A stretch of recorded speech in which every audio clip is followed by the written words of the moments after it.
Okay, I think we'll get started. I'm Fred Kempe, President and CEO of the Atlantic Council. So the way I'm talking into the mic works, is that right? Okay, so about like this, gentlemen, in front of you, not to the side, and I think we do have a little bit of acoustical challenge here, but this should work just fine. It says here, good morning, welcome to our first session of the day, but for those of you who have been at breakfast, this is your second session of the day. These two sessions are not disconnected. Whoever was going to be elected President of the United States would have had enormous luck that he was elected into that kind of energy picture. And so I think we'll get a little bit into that as well here. But with this session, we're going to do something we haven't done at this in the four summits that we've had, energy and economic summits in this region, and that's we're going to talk about the United States, and we're going to talk about U.S. politics and what it means for the world. And that's obvious because we just came away from a very good election, whether it was historic or not, these gentlemen will tell you. But it didn't significantly alter the makeup of the U.S. House or Senate. Largely left intact deep divisions and polarization that have existed in Congress and in the electorate as a whole. So we got to talk about what did this really change. In our Leaders' Council dinner before this conference started, Dr. Brzezinski did talk about the historic nature of an African American not being elected just for the first time, but the second time. And what that said also about America in a very positive sense globally, but also what it said about the changing demographics of America, talking about the makeup of the election, how white men voted, how white women voted, how young people voted, how Hispanics and African Americans voted. Another issue that we'll talk about here a lot was fiscal cliff. We're going to get into that here. In his victory speech, President Obama emphasized bipartisanship. It'll remain to be seen. Can we really get over our political polarization? And then finally, of course, foreign policy. Didn't figure much in the election, or at least it doesn't seem to have. But it obviously is going to figure in the second term. So we'll talk about what that means. So I think that's the order we'll go in. What did the American people just do? Will or will it not solve some political problems for us? Number two, fiscal cliff. Are we going to be able to steer away from it, or are we going to drive over it? And then number three, foreign policy. And then we'll get to your questions and make this interactive.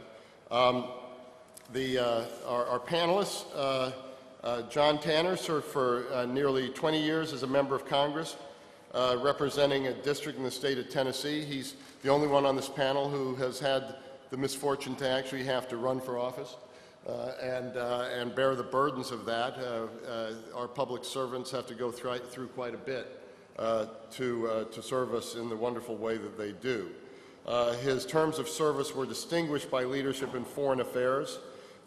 He was the president of the NATO Parliamentary Assembly. Is that the title? And currently is Vice President of Prime Policy Group, a consulting firm in Washington, and he's a member of the Atlantic Council's Board of Directors, the most important designation he's ever had in his career, I'm sure. Stephen Hadley served as U.S. National Security Advisor during the second term of George W. Bush. He was Deputy National Security Advisor in the first Bush term, Assistant Secretary of Defense a number of years earlier, along with other government office. We're enormously pleased that he serves on the Atlantic Council's Board of Directors on the Executive Committee. He's played a crucial role in our establishment of the Brent Scowcroft Center on International Security, which we opened and launched this year. Knudsen Cunningham is managing partner and co-founder of McLarty Associates, also a consulting firm in Washington. He served in the White House as a special advisor to President Clinton on Western Hemisphere affairs and general counsel at the White House Office of Administration. He was a member of the Obama-Biden transition team and Foreign Policy and Trade Advisor during the 2008 campaign, as well as in the 2004 presidential campaign of John Kerry. So 2 Democrats, 1 Republican, all have a history of working across party lines for the good of our country. So why don't I get started with the only practicing politician, though I'm not sure you would call yourself practicing any longer. But if you can just help us understand the election that took place before we get into questions of fiscal cliff and foreign policy. What produced the outcome? What does this election say about America? Is it historic in any way that you would say? Well, thank you, Fred. I appreciate being here, and thank all of you for being here this morning. This election was, as Dr. Brzezinski said the other night, historic in that the president was reelected, and I think it pointed to one of the things that is happening in the United States is the rapidly, actually, from a historical standpoint, rapidly changing demographics. 60% of whites are now non-Hispanic. Or non-Hispanic whites comprise 60% of the country. That is the lowest it's ever been, and is going lower. 46% of all Americans under the age of 18 are minorities.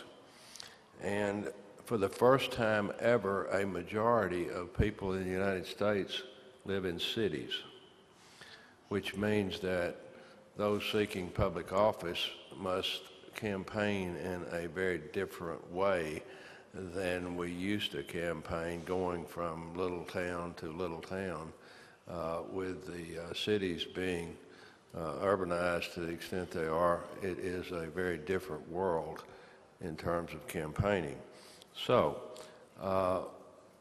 the other factor, I think, in this campaign was the social issues that some of the Republican candidates, particularly in the primary, wanted to address, and some in the races around the country for the United States Senate, that resulted in a very pronounced gender gap between men and women.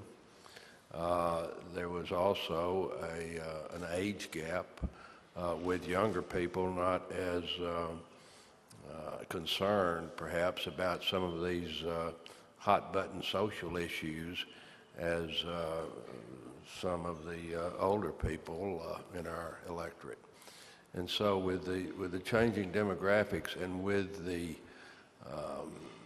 social issues being more a part of Republican primary and Republican races across the country, it resulted in the re-election of the president, when it really was historic from the standpoint of no president really has been re-elected when our economy was performing as it is, and the unemployment rate was as high as it is.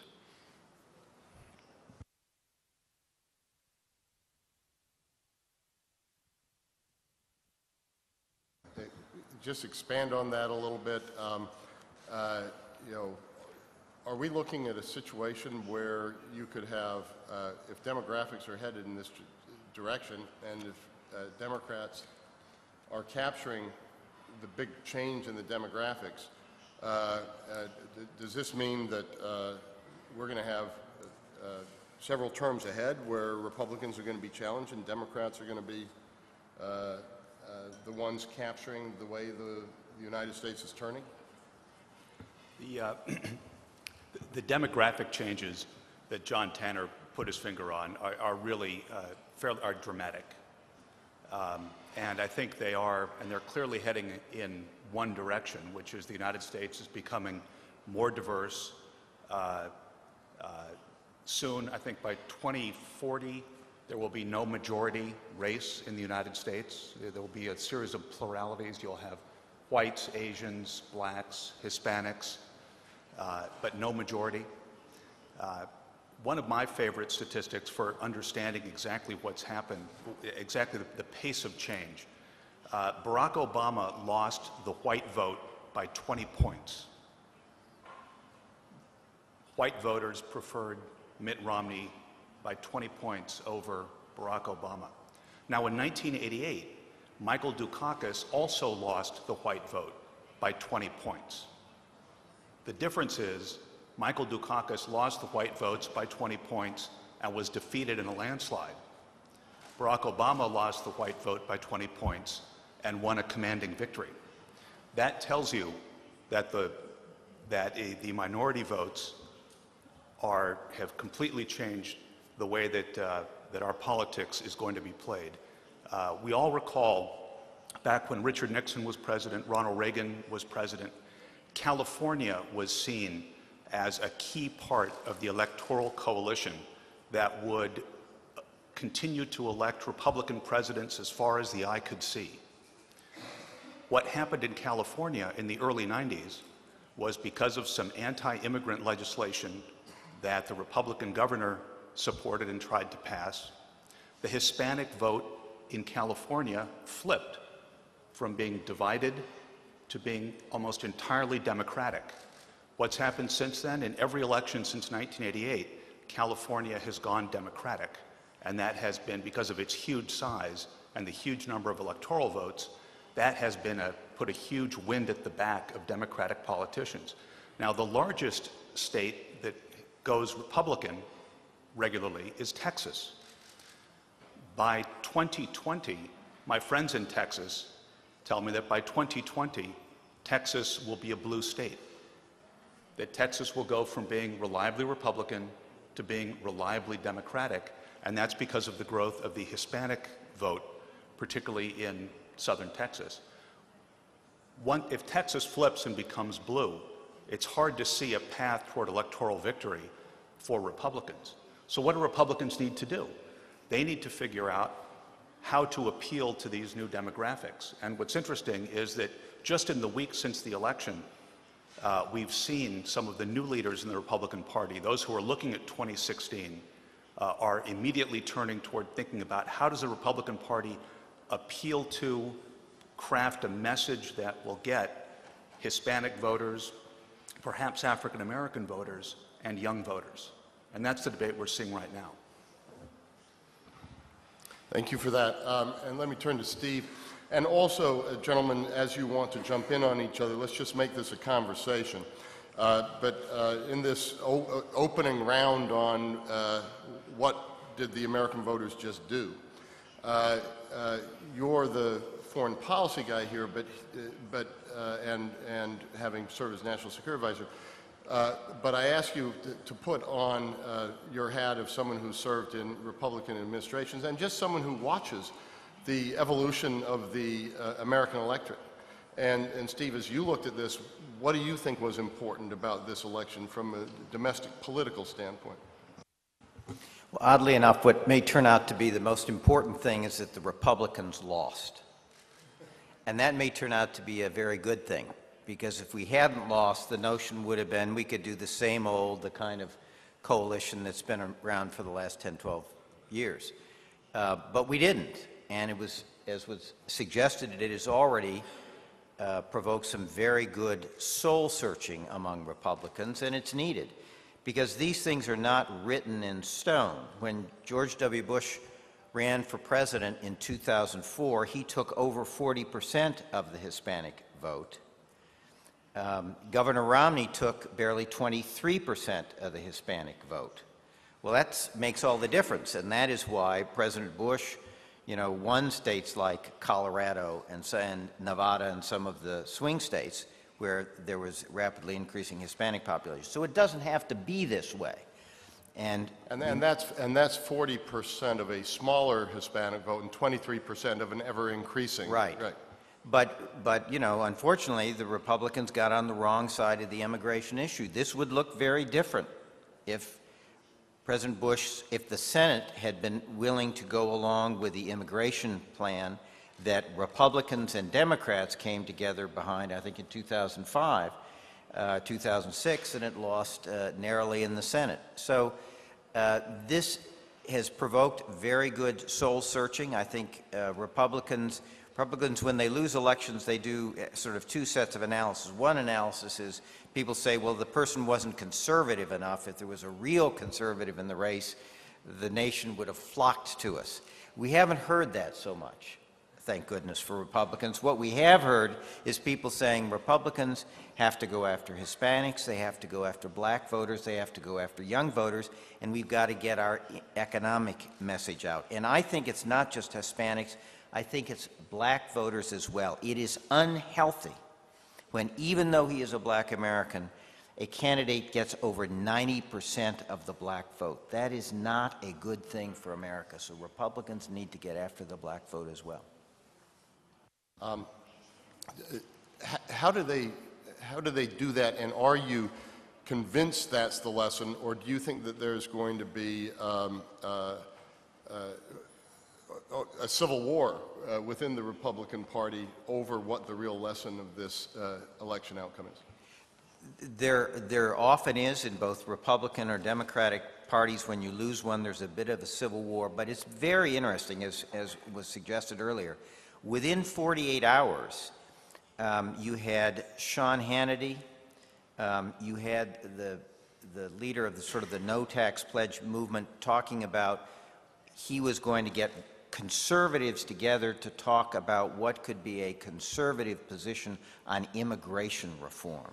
So I'm encouraged that there seems to be a healthy debate within the Republican Party about the need to reach out and to respond to these changing demographics. I think it's not just good for Republicans, I think it's good for the country, so that we have a vigorous debate between the two parties, each speaking to and seeking votes from all of America. That's really what we want. Yeah.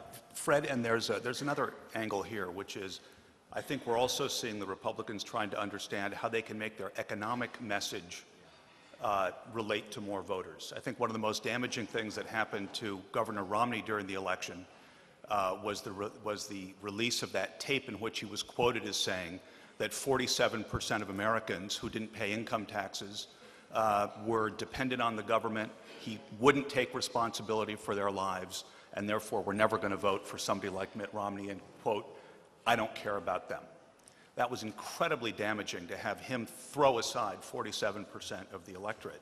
And I think that a Republican message that says we're going to protect tax rates for the very rich at the expense of everything else, and we're going to, any budget deal we're going to strike can never touch tax rates for the very rich, that sends a message to ordinary voters that says, now wait a minute, whose interests are you looking out for? Are you looking out for my interests or just the interests of the very rich?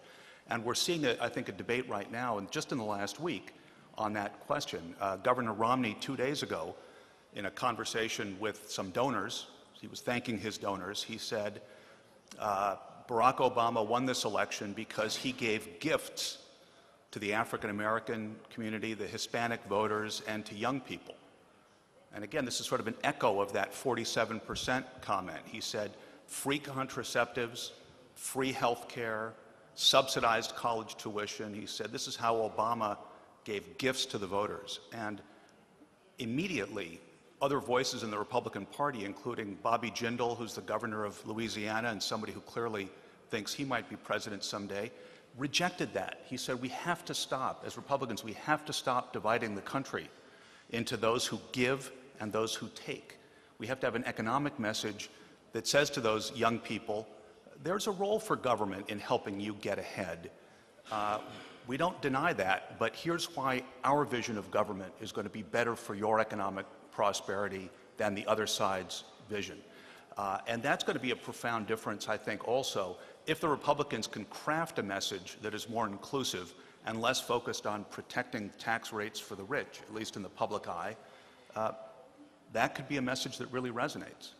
And very important point, in the Bobby Jindal is probably also looking to 2016, and so showing which way he thinks the Republican Party could go. Congressman. Broadly speaking, I think the Republicans are facing what the Democrats did back in the 70s and 80s when the interest groups in the Democratic Party were not content to just ride on the bus. They insisted on driving it. and the Democratic candidate had to go out of the mainstream to the left to get the nomination. That then made their ticket not as acceptable as one might hope if one's a Democrat in the general election. The Republicans, the person who changed that, in my view, was President Clinton. He had the sister soldier moment where he said, we're not going down that road again. He literally disinterred NAFTA and brought it up and put it on the desk against the wishes of labor, which was a very big part of the Democratic coalition, and signed NAFTA. What the message was we're glad to have you on board, but you're not going to drive the bus. What the Republicans are facing now, whether it be the Tea Party or the social folks and so on, until somebody can emerge and say, we're glad to have you on board, but you're not going to drive the bus. You take Grover Norquist, who's the pledge guy. He's convinced me that the only pledge I'll ever sign is a pledge never to vote for anybody who signs a pledge.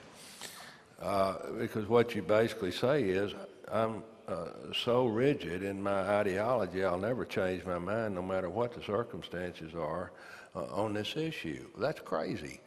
But he has unusual sway and wants to drive the bus in the Republican conference, particularly in the House of Representatives, where everybody is facing the voters every 24 months. Actually, maybe you could talk about the House. You had a really interesting insight about this yesterday, Congressman. Obama wins, a commanding victory. The Senate becomes even more Democratic, even though people had been predicting that it would go Republican this year. But the House stayed the same. The House stayed in Republican hands. Does that say that the voters were voting for stalemate of some kind? Well, let's actually do that shift and put this in the context of the fiscal cliff, too. Because it must be said, though Congressman Tanner is a Democrat, if I'm not mistaken, your state didn't go exactly that way.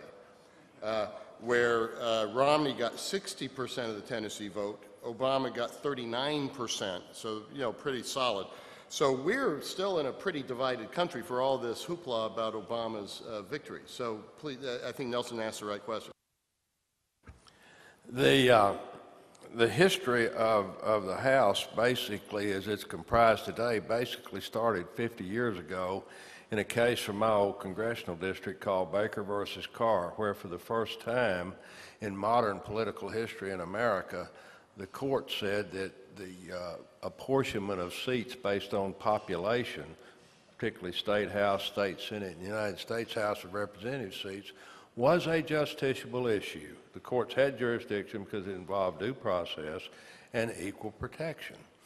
Interestingly enough, the state of Tennessee had not reapportioned the state legislature since 1901. And so the guy filed a suit. He got the Supreme Court in 1962. But what happened was they then gave the apportionment power to the legislatures across the country. Well, I'm a Democrat, you're a Republican, or I'm a Republican, you're a Democrat, doesn't matter. These guys said, and gals said, this is a good deal. I'll give you all your people, and you give me all mine. We're both happy. After the 2000 census and the 2001, I haven't checked the figures after 2010 yet, there were only 91 seats out of 435 left in the House of Representatives that were even within the hypothetical margin of error of a 50-50 voting pattern. What had happened over time is we had, I think inadvertently, placed a parliamentary model on a representative system, and the system cannot handle it. The Founding Fathers rejected the parliamentary model where you had the government and the opposition. There doesn't have to be any compromise. The government says we're going to do this, and up to 5 years, as one of my friends in the UK said, we live under tyranny of the majority. Well, we have three branches of government in our country. Congress can do some things, not everything. The White House can do some things, not everything. The court has something to say about some things, not everything. it not only fosters and urges, it forces compromise for our system in the United States to work. Well, getting back to how these people in the House, and it's now infected the Senate to some degree, they are being elected in the party primaries, not in the general election. What does that mean? It means that the political threat to them, if you're a Republican, is from the right. The political threat, if you're a Democrat, is from the left in the party primaries. And so Increasing the extremes. increasing the extreme. And so what happens is when they are elected, earnest, hardworking, honest people, they come to Washington to go into the, what I call the sane, sensible center and actually work something out that people can live with, is political danger zone for these folks who are being elected in the hardcore party primaries. So let's take that to the fiscal cliff, Nelson, and then Steve, maybe you can comment on this as well in terms of how this political system allows one to function in the White House, since you've had to operate from that standpoint. We've always been known in the world as being this dynamic, self-correcting, self-generating country. Are we in a position now, because of this political polarization, driven by the gerrymandering the Congressman is talking about, which is reinforced by money, which is reinforced by media, where you have, Republican media, you have Democrat media, but you don't have as much in the middle as you used to, it seems to me, as a recovering journalist. Are we in a situation where, A, we're not as self-correcting as we used to be, and B, we may go over the fiscal cliff because of that?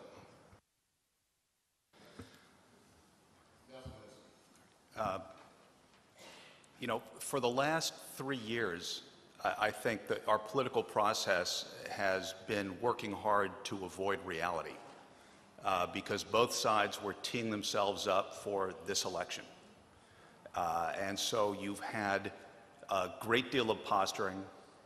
I'm not going to point fingers here, but there's been a great deal of posturing, I think, that both sides have had on these issues, and there has been very little serious, accommodative effort to try to deal with the substantial deficit situation that we face. Now, there are a couple of background facts that I think are important, and then we'll talk about where we are today.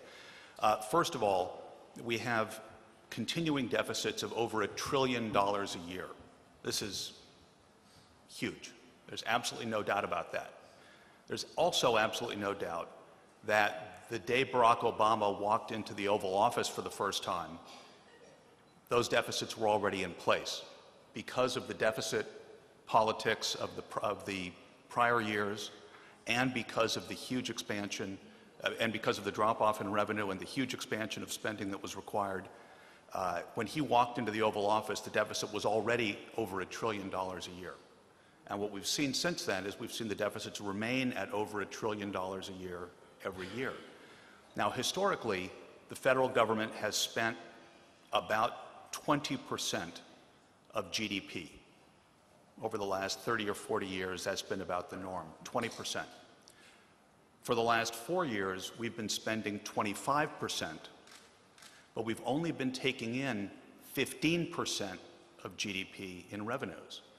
Well, that's a 10-point gap that is the cause of the deficit situation we have today. So the question that's facing the Congress is, how do we fix, and the President, is how do we narrow that 10-point gap? I think President Obama is coming and saying, well, from his standpoint, this is fairly straightforward. We cut spending down to about 20%, and we raise revenues up to about 20%, and we put the budget into balance. I think the starting position for the Republicans is no, it really all needs to come on the spending side, because if you try to increase taxes, you're going to harm the economy. Now, I happen to think that President Obama has the better side of this argument because we've seen this before. When Bill Clinton took office in the early 90s, the president for whom I had the privilege to serve, he inherited substantial deficits, and he put in place a deficit reduction package that cut spending, raised taxes, and achieve the only balanced budgets we've had since the 1960s. Now, in fact, we went into surplus for several years in a row in the late Clinton years. So I think that formula today is the one: sensible tax increases, substantial cuts in spending. That's where President Obama starts. Now, the debate we're having on the Republican side is, will they accept any tax increases, and if so, how? Congressman Tanner talked about the Norquist Pledge, which almost every Republican has signed, saying they will never, under any circumstances, ever increase tax rates or limit deductions or tax expenditures. I think that view is now changing on the Republican side. They're understanding, just in the last week we've seen signals, they are understanding that they need to find new revenues somewhere. You can't do it all just on the spending side. You can't go from 25% of spending down to 15%. That's too great. They're going to have to find new revenues. And the question is, can we reform our tax system in a way that gets rid of deductions, gets rid of exemptions, and permits them to carry out their pledge to lower rates, but still get revenues moving up? That's the essential debate that the President and the Congress are about to start. Steve. Well, I don't want to get into a big Republican and Democrat thing, particularly since I'm outnumbered at least 2-to-1 and maybe even 3-to-1 up here. No, I'm your classic swing voter. And I'm a blue dog, so I'm... You know, I think I'd have a little different description than Nelson had, and I think it's important to look at where we've been. By the way, this is important to note. I'm a swing voter. He's a blue dog Democrat. So, you know, he's a Republican. Some people may say blue dog Republican. I don't know. And then you can self-describe yourself, Nelson. But we have a good political mixture up here. Look, 2008, we have a huge recession that almost is a depression. And for all the divisions in our government, actually the Bush administration and the incoming Obama administration worked very well together to keep a serious recession from becoming a depression. And Tim Geithner was guiding policy in the Bush administration. He becomes Secretary of Treasury under the Obama administration. Ben Bernanke, head of the Fed, is continuity. So, you know, I keep saying to folks, the real message of our governmental system is there's actually more controversy, there's more continuity than you'd ever get from our politics. So we have this terrible recession. What happens in a recession? Tax revenues go down.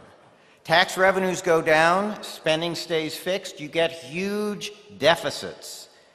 And then I would say President Obama made them much worse by some of the policies he'd adopted in terms of stimulus and his first budget. And then people started figuring out the entitlement programs, and we've got deficits as far as the eye can see. 2010, what happens? There's a political revolution in the United States. The American people decide that Washington is not listening to them. They're worried about the economy. They're worried about those deficits, which Washington doesn't seem to be worried about. And they throw a lot of people out. And the Tea Party is born. Now, a lot of people like to flagellate the Tea Party. I will tell you this. I lived through the 60s in our country. It was a very dangerous time. And I think that country almost had a political nervous breakdown because dissent and unhappiness was reflected and pursued outside the political process on the streets. I would much rather have that kind of discontent pursued within the political system, even if it gives you a Tea Party movement. It's difficult to manage. I think Congressman Tanner had it right. Those guys thought they were not only in the front of the bus, they had their hands on the steering wheel, and it's made a very tumultuous time. And I think 2012 is going to be a real corrective.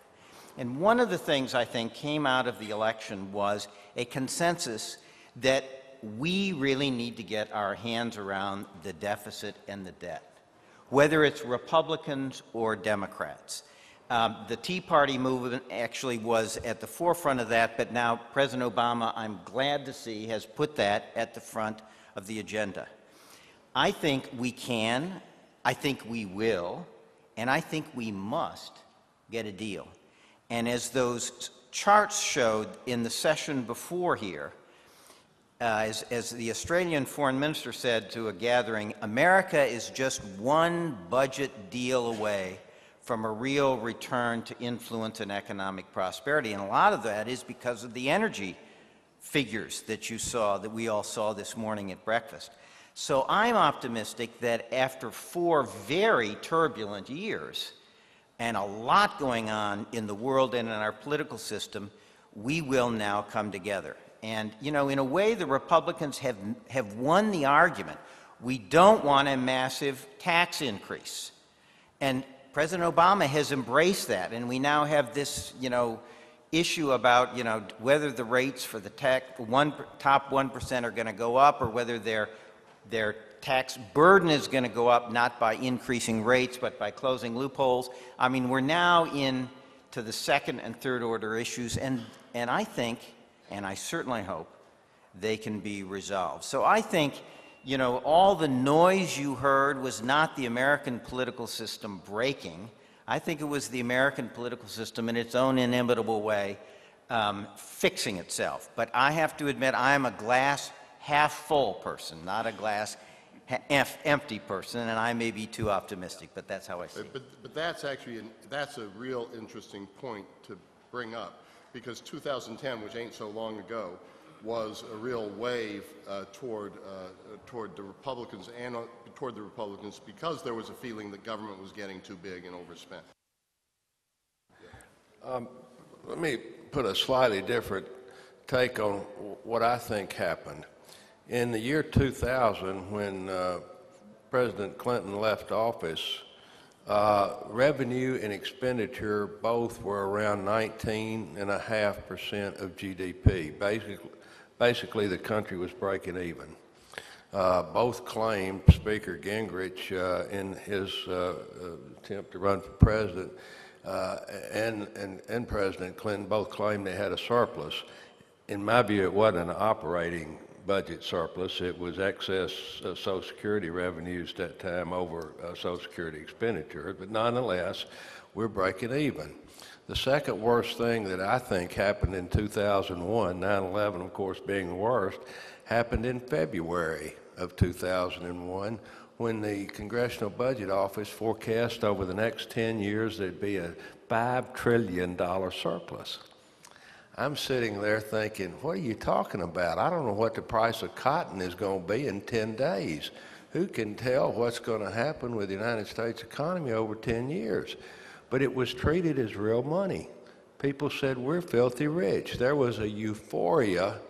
As a matter of fact, President George W. Bush, first Secretary of the Treasury, Secretary O'Neill, came before the Ways and Means Committee and said he was, quote unquote, concerned that we might pay off the national debt too quickly. That was the mindset, if you can imagine, today. And some of us said, wait a minute, this is a forecast. There's no money here. We're barely breaking even after 30 years. What are you talking about? Oh, no, this is money. So in June of 2001, an economic plan was passed in the Congress over 10 years with taxes phasing in and out, and some like the estate tax going away completely in 2010 only to come back in 2011 and so forth. A very convoluted package of tax cuts stuffed into a number, basically, was how they did it. Well, by 2004, the revenue stream coming to Washington was only 16.2 or 3%. We'd gone to war in Afghanistan and Iraq. Expenditures were over 20% at that time. And what the people need to understand is we had created, unintentionally, a structural deficit, which is much different from a situational or cyclical deficit. And we've been living with this structural deficit ever since. Now, what is a structural deficit? It means you can't cut your way out of it, you can't tax your way out of it, and you can't grow your way out of it. Something has to change. That's why it's imperative that the American people understand, and I think they're beginning to, that you're going to have to do something on the entitlement side to slow that spending and bring it down, and you're going to have to do something on the revenue side to get somewhere back close to 19.5%, which is about the 50-year average of revenue in the country. Now, you have, going back to the House, people elected in the party primaries, as we talked about a while ago.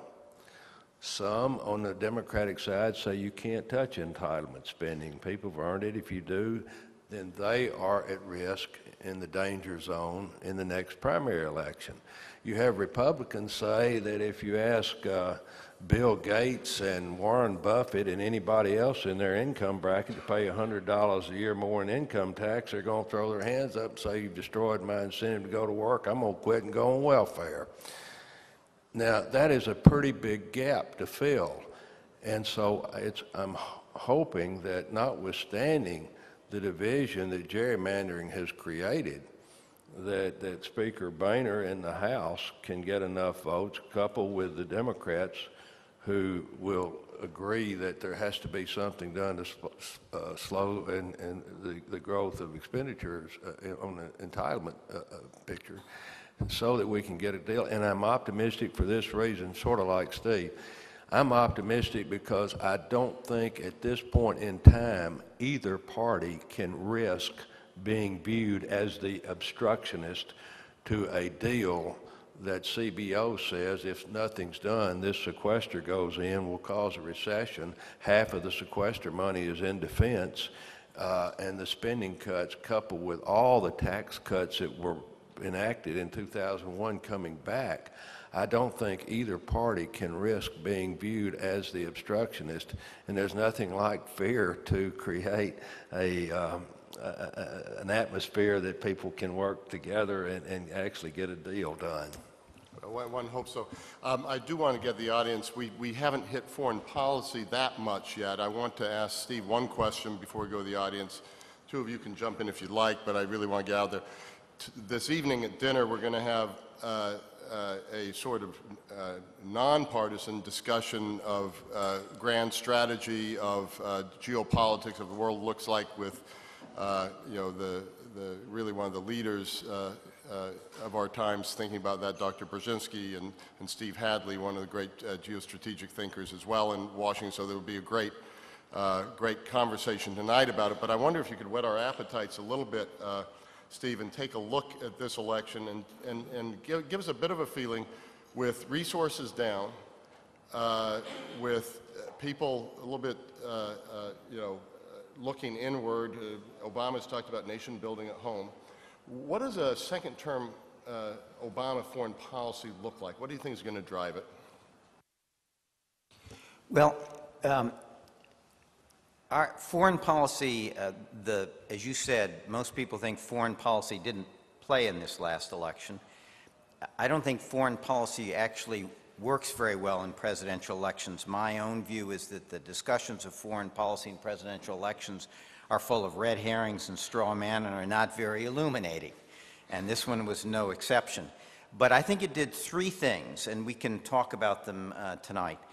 One is it reinforced this notion that the debt and the deficit and the failure of our growing economy is not just a domestic issue, it's a national security issue and it's a foreign policy issue, because it is undermining our ability to provide leadership in the world, and it's undermining the persuasiveness of the American model that free peoples and free markets produces not only a populace that is optimistic, but also economic prosperity. And we're now showing a model that some people say is politically broken and is not providing economic growth, and that's leading people to say maybe the Chinese have it right, and that's a terrible thing for us. Second, I think Mitt Romney tried to put the Middle East on the agenda as an area where things are not going well for the United States. And I think that will be one of the things that will dominate the foreign policy of the next 4 years. One, what to do about the Arab awakening. We can talk about that tonight. Two, what to do about Syria, which is a terribly serious problem that risks basically having a Middle East meltdown into sectarian war that is going to destabilize Syria, Lebanon, Iraq, Turkey, Jordan.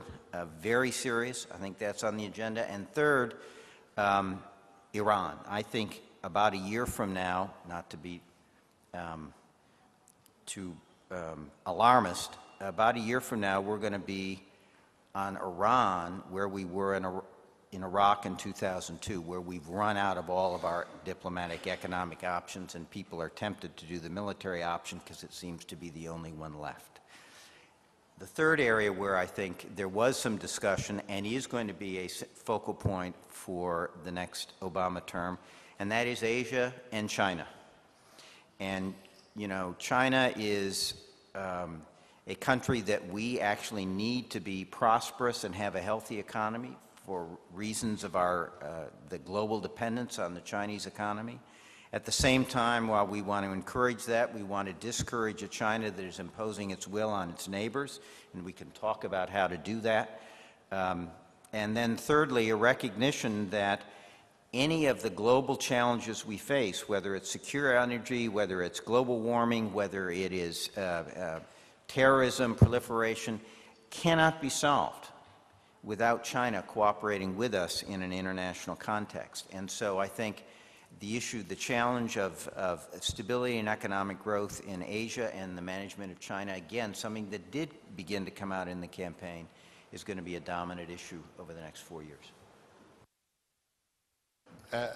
And just to drill down on one of them, looking at Syria, which is, you know, you've been in the White House, you've been National Security Advisor, you understand, you know, what a president has to wake up to every morning. Is that, what is he waking up to right now that's being briefed to him most urgently, and where do you think he's going with it? Is it Syria? I hope it's Syria, but you know, I think we have been, you know, it's one thing to lead from behind, it's another thing to sit on your hands. And I think we've been sitting on our hands in Syria as the situation has gone critical. I think countries in the region want to see more leadership. We have not shown it. And I think actually I've been very encouraged because I think there may be a change afoot. One, this effort to get a reconstituted Syrian opposition, this new organization that has been stood up in the last week, which the Arab League, France, and the Turkish government have now recognized as the legitimate representative of the Syrian people. That's a very good thing. That group is also trying to be cross-sectarian and have a cross-sectarian message for all of Syria. I think that's very good. And I think the French president is right. It's time for us now to try and get arms to that group so that they can protect themselves and the population from this terrible assault that the Syrian government is waging against them. Killed more than 30,000 people, hundreds of thousands now in neighboring countries, over 2 million internally displaced in Syria. It's a humanitarian disaster, but it risks a sectarian war that will engulf the Middle East. And that's very much not in our interest. So I think this is not about U.S. boots on the ground. It's not about U.S. intervention, but it is about helping the Syrian people throw off this tyrant. And time matters. The longer this goes, the more it risks stability in the region, and the more it opens the door for al-Qaeda. The day after Assad goes is going to be very difficult to manage. There's no question about that.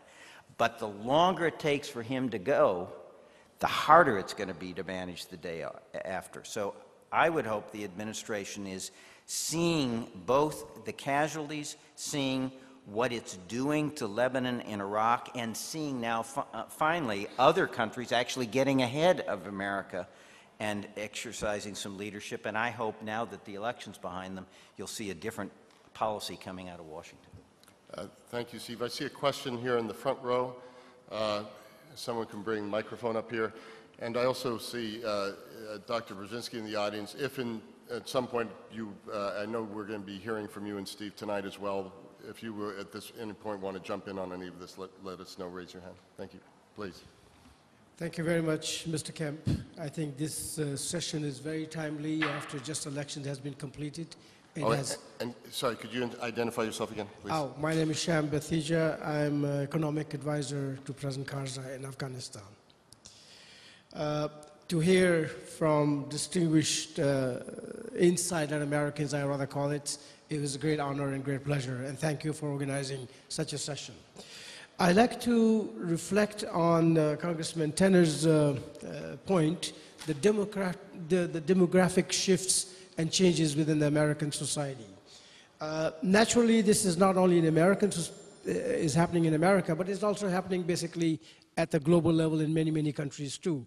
But my question is, could any of you all panelists consider this is a richness of America, whereby this will contribute more to I would say, globalization of American culture, American society and so on. Similarly, I also reflect on the shifting between Republicans and the Democratic parties, what is happening there. Will it be, for example, in a more positive way for Democrats, or how will Republicans will react in the coming years or coming elections to come? And the third remark and reflection, which I'd love to hear from any of you, is whatever happens in America is very important in the global level, because you are commanding a leadership role in international society.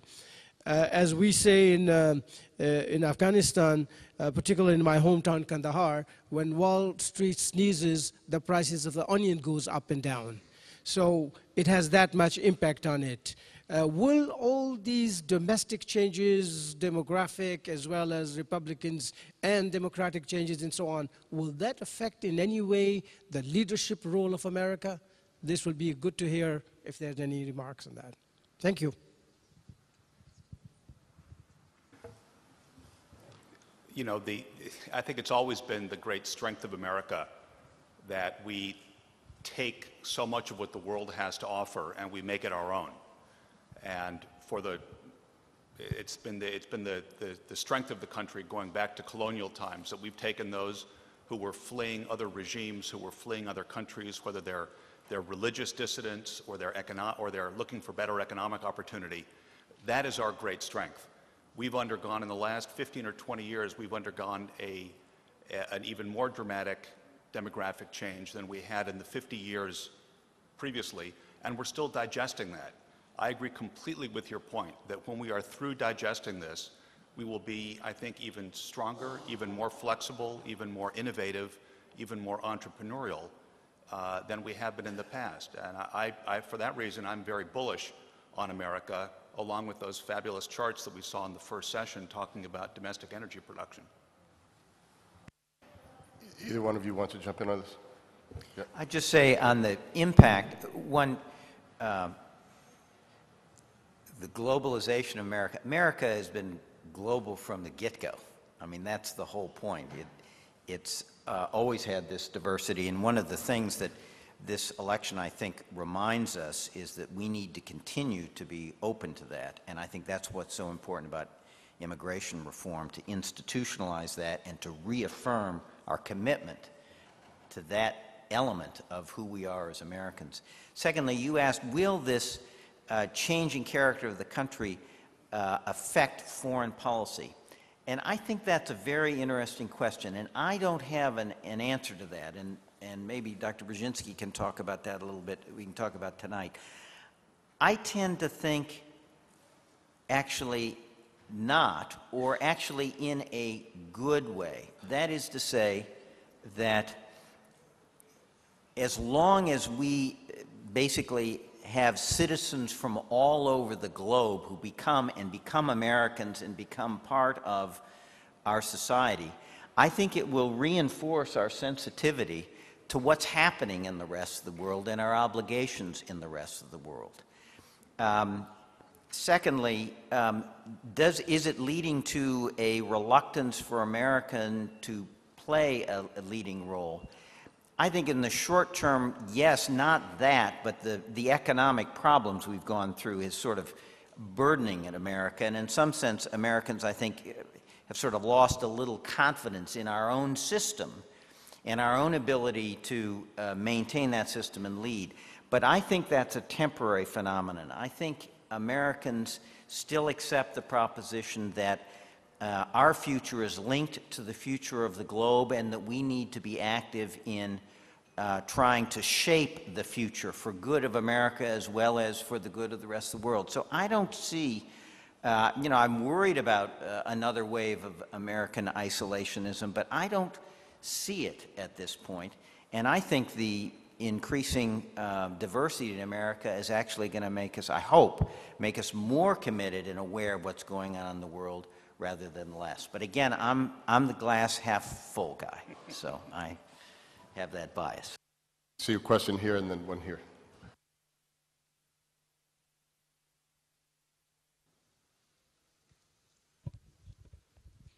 And identify yourself and to whom you'd like to pose a question. Yes, a question for Mr. Hadley, but if the other panelists would like to jump in, they're welcome. My name is Barçın İnanç. I'm a journalist for the English language Hürriyet Daily News. Since the Middle East would remain a key element in the U.S. foreign policy, especially due to the Syrian crisis, in this respect, how do you see the future relationship in the U.S., Turkey, Israel triangle? Well, the United States has, of course, a very strong relationship with Israel. I think that will continue. I think one of the real accomplishments of the Obama administration has been the personal relationship that the President and Prime Minister Erdogan have forged, and the cooperation between the United States and Turkey in dealing with a whole host of problems, not just in the Middle East, but also beyond. I've followed Turkey now for 20, 25 years. This is a very different Turkey. What it has accomplished in the last 10 years economically and in terms of democratization of its politics and society is a remarkable achievement. Turkey is a major player in the region and globally, and we need a different kind of relationship between the United States and Turkey, of real partnership, of equals. I think that is emerging. I give the Obama administration some real credit. I think we started it in the Bush administration, but I think they have really taken it to a new level. And that's exactly what is required, because Turkey has a very important role to play in resolving a lot of the issues that we face going forward. Yes, Congressman.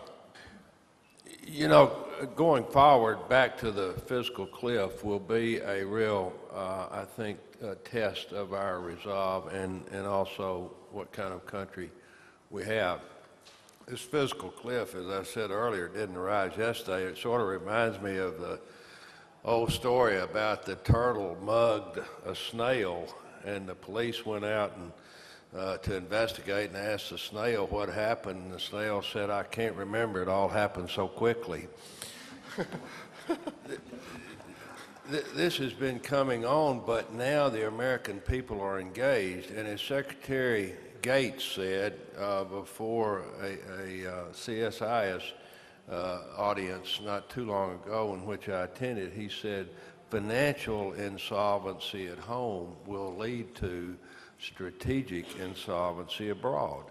And so with those table stakes and the fact that for all the reasons we've discussed before, I agree with Steve, and I think we'll rise to the occasion, even though, as Winston Churchill so famously said, we'll try everything else first.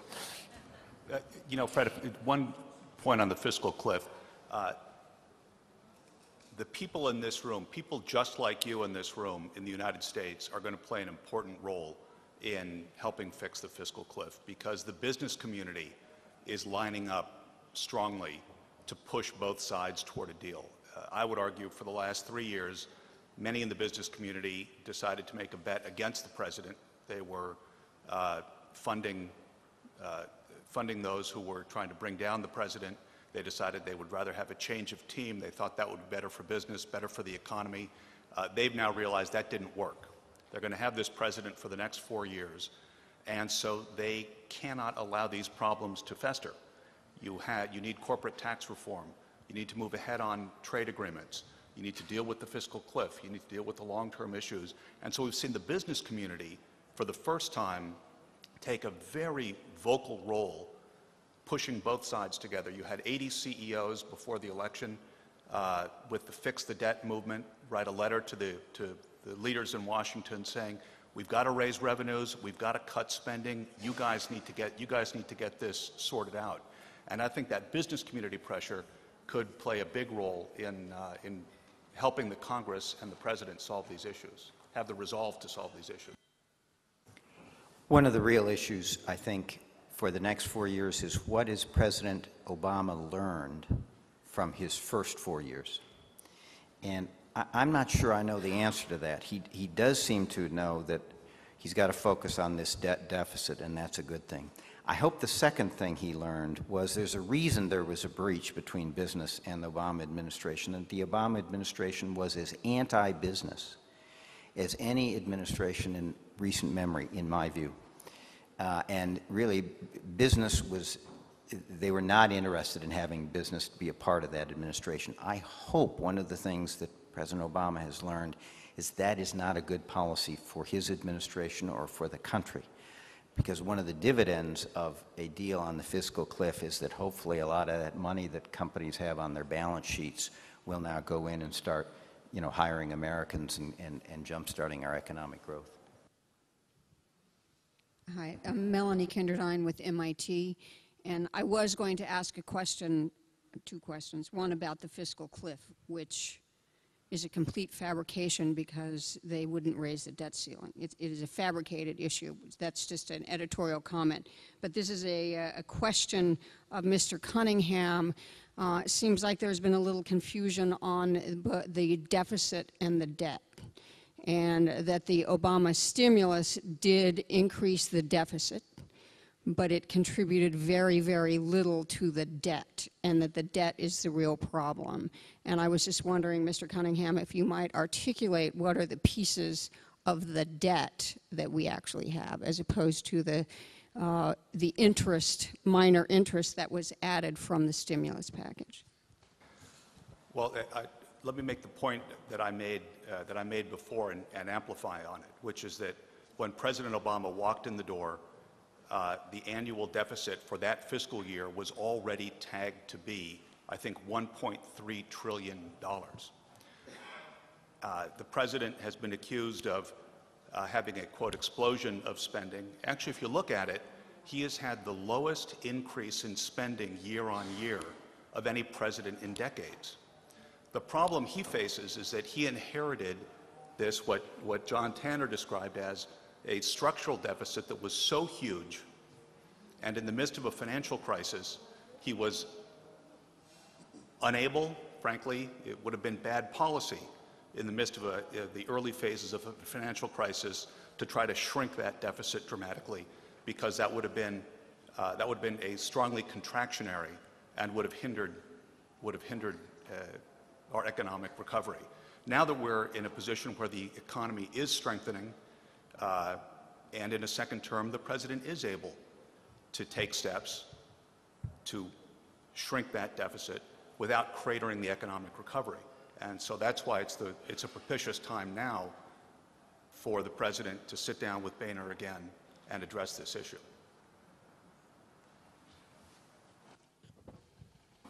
Please.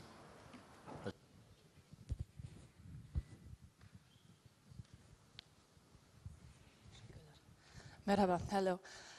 My name is Natalie. I am with China Central Television International. We've obviously just had new elections in the U.S. We've just seen a new president in China as well. How do you think relations between those two countries are going to evolve over the next 4 years?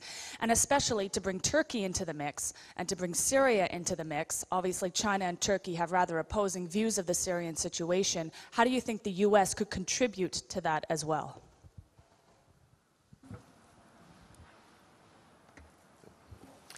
Well, on Turkey, on China, Turkey, Syria, China. China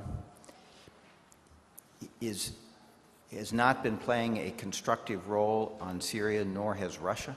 They have been blocking efforts to try to resolve the issue and basically giving cover to Assad.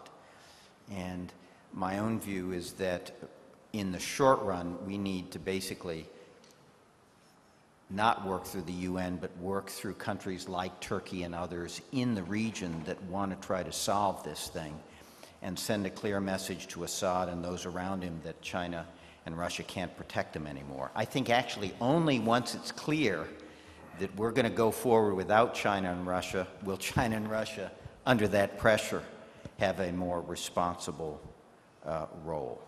Secondly, I think it's too soon to say about this new leadership in China. You know, the issue is going to be, can we cooperate with China on economic issues? And to the extent China wants to be a prosperous country, respected in the world and at peace with its neighbors, we ought to encourage that. To the extent China wants to impose its will on its neighbors and have them compromise their interests in favor of China's, we've got to send a message that that's not on. That's why we do need to be present in the region, and why I think while it was misnamed, and there are a lot of problems with how it was framed, the pivot to Asia is right, but as Dr. Brzezinski and I were talking about last night, the coin of the realm in Asia is economics and trade. And so the real rebalancing we need in Asia, to be present in Asia for the United States, is economically and in terms of trade. And Asia is knitting itself together with a whole series of free trade agreements, and we're largely on the outside. And that's not a good thing for us, it's not a good thing for Asia. So I hope that the new leadership in China understands that the United States has an important role to play in stabilizing Asia and actually facilitating a peaceful rise, as they say, of China, if China is willing to play a responsible role in the international system and respect the interests of its neighbors in a responsible way. We've run out of time. We're down to the last couple of minutes. I'm going to ask a final question of these three gentlemen, and I would ask them to keep the answer really short, to say a sentence and a name. The one thing about America, for those of you who don't have the misfortune of watching American television and cable television every day, is we don't discuss a lot what our role in the world should be, but we do discuss a lot who is going to run in 2016 already. I was told by a Clinton insider that part of the reason that Bill Clinton worked so hard for Barack Obama is he knew whoever won was going to inherit a great economy and therefore get reelected. So that would be a reelection of Romney, but since President Obama can't be reelected, it would mean the election of Hillary Clinton. Nelson Cunningham, true or false? And then the quick answer for each of you is who's going to be the Democratic candidate 2016, who's going to be the Republican? And I'd ask each of you to answer that if you could. Well, Fred, it certainly sounds like Bill Clinton's thinking. It certainly sounds like the way he would approach things. I think he would view it as a tremendous vindication and legacy for himself to have Hillary run. I have no idea whether she will. Anybody who's seen her recently, and she'll be the first to tell you this, she is exhausted. She is completely worn out after 2.5 years of running hard for president and then 4 years of being Secretary of State. She is exhausted. But she's going to take the next year to sit back and reflect, and I think after that year of reflection, knowing the Clintons, it would not shock me if she threw her hat in the ring, and it would not shock me if she were the nominee. And any prediction on the Republican candidate?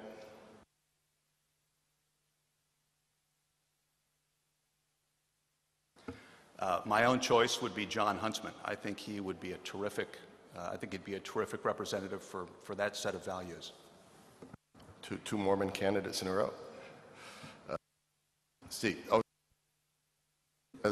I have no idea.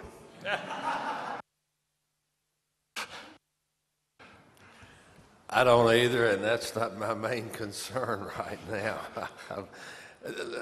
I don't want us to leave without, from my background as a former president of NATO Parliamentary Assembly, mentioning NATO, because part of our foreign policy, whatever it is and wherever we have to go and whatever we have to do, I think will be in consultation with our allies in NATO, because it is, after all, in my view, the only truly international organization with any ability at all to bring order out of chaos and to back it up with a military capability. The United Nations is a good place to go and talk and blow off steam, but it cannot do what only NATO, in my view, can do. So, as a footnote, Mr. Kemp, thank you. Thank you. This is a great round. The only thing I would say, Steve, is you saw a lot of the next generation of Republican leaders, very impressive group, stay on the sidelines this election. And you're already seeing them come off. And so I think you're going to see a real interesting ferment in the Republican Party. You know, one thing, and it goes to the Hillary Clinton point, President Bush used to say when John McCain was running last time, rarely does the country go back to an older generation once it's moved to a younger generation. So I think the action is going to be, both among Republicans and Democrats, that group of leaders in their 40s and 50s, not a group of leaders in their 60s. I think we're going to see a generational change here, and that's a good thing. And I'll just close with this. One hears, I travel abroad a lot, one hears and feels once in a while a lot of hand-wringing around the United States. We've been traveling with the National Intelligence Council around the world, but we still see a great hunger for American leadership, a very different sort, of more collaborative, more convening power of American leadership. But what we saw this morning in the energy presentation, what we've heard here, there is a regeneration and dynamism in this society, and which I think that we've heard reflected today, reflected this morning. I really thank these three gentlemen. It's a very unusual kind of conversation for us to have at this summit, but I think it was a very timely and useful one. Thank you very much.